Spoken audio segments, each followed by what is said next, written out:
channel Clever and Limitless. I hope you like and subscribe to my channel. So, today I will tell you about how doorbell works. क्या आपके sir में दर्द होने लगता है जब आप इलेक्ट्रिसिटी का एक वर्ड भी सुनते हैं? तो इस वीडियो को जरूर देखिएगा. The first doorbell was invented in 1831 by Joseph Henry. In our doorbell we have battery, switch, buzzer or a bell.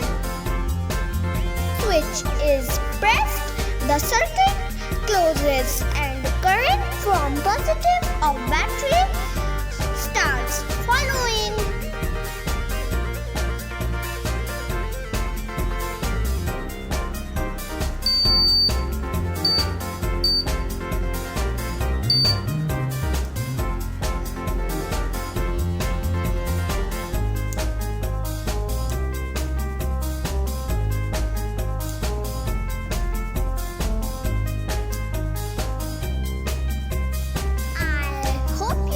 This video.